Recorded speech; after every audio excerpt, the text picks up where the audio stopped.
Yellareddy MLA Madan Mohan సహకారంతో Yellareddy municipal పరిధిలోని వార్డుల్లో అభివృద్ధి పనులకు శ్రీకారం చుట్టినట్లుగా కమిషనర్ శ్రీహరిరాజ్ తెలిపారు. శుక్రవారం ఎల్లారెడ్డి పట్టణంలోని 2వ వార్డులో జరుగుతున్న డ్రైనేజీ పనుల తీరును పరిశీలించారు. వార్డు కౌన్సిలర్ మహేశ్వరి, విద్యాశాఖ PSS vice chairman Prashanth Goud తో కలిసి పనులను పరిశీలించి సంతృప్తి వ్యక్తం చేశారు. ఈ సందర్భంగా 2వ వార్డులో జరుగుతున్న డ్రైనేజీ పనులు, త్రాగునీటి సమస్య గురించి కాలనీ వాసులతో చర్చించారు. కాలనీ వాసులకు ఎలాంటి ఇబ్బందులు లేకుండా చూడాలని సిబ్బందిని ఆదేశించారు. అనంతరం ఆయన మాట్లాడుతూ ఎల్లారెడ్డి పట్టణ అభివృద్ధికి స్థానిక ఎమ్మెల్యే మదన్ మోహన్ సహకారంతో ఎల్లారెడ్డి పట్టణ కేంద్రంలో అభివృద్ధి పనులను ప్రారంభించినట్లుగా ఆయన తెలిపారు. ఎస్డిఎఫ్ నిధులతో చేపడుతున్న ఈ పనులలో భాగంగా సీసీ రోడ్ నిర్మాణాలు, డ్రైనేజీల నిర్మాణాలు త్వరలో పూర్తి చేయనున్నట్లుగా ఆయన తెలిపారు. మున్సిపల్ అధికారులతో సిబ్బందితో ప్రజలు సహకరించాలని, పట్టణ అభివృద్ధిలో పాలు పంచుకోవాలని ప్రజలకు విజ్ఞప్తి చేశారు. త్రాగునీరు, పారిశుద్ధ్య సమస్యలు, ఇతరత్ర మున్సిపల్ పరిధిలోని సమస్యలు ఏవైనా ఉంటే తన దృష్టికి తీసుకురావాలని ప్రజలకు కోరారు. ఈ కార్యక్రమంలో నాయకులు కొండా శ్రీనివాస్ తదితరులు పాల్గొన్నారు.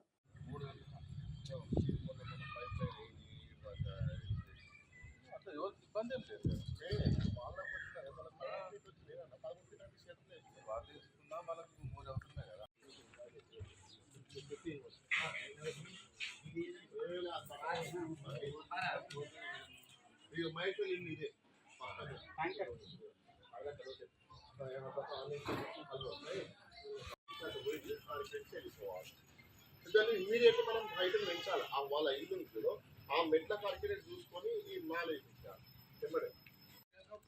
రెండో వార్డు నందు మన గౌరవ స్థానిక శాసనసభ్యులు మదన్ సార్ గారి కృషితో మనకు 1,30 లక్షలు రెండో వార్డు, మూడో వార్డు కలుపుకొని మురికాలువ నిర్మాణాల గురించి మంజూరు కావడం జరిగింది.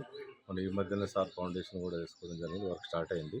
60-70% అయింది. వీటిని పరిశీలించడానికి గౌరవ లోకల్ రెండవ వార్డు విద్యాసాగర్ గారు, ఆ తర్వాత 8వ వార్డు కౌన్సిలర్ శ్రీనివాస్ గారు, మరి ప్రశాంత్ గారు ఏఎంసీ వైస్ చైర్మన్ గారు, మరి లోకల్ పబ్లిక్ తోటి వరకు నాణ్యతను ఏ విధంగా ఉన్నదాన్ని మరి చూసి చిన్న సమస్యలు ఉంటే ఈరోజు పరిష్కరించుకోవడానికి రావడం జరిగింది. మార్నింగ్ వార్డులో భాగంగా కాబట్టి చిన్న పైప్ లైన్లు అవి ఇవి లీకేజ్ ఉన్నాయి, వీటిని రెక్టిఫై చేస్తున్నాం.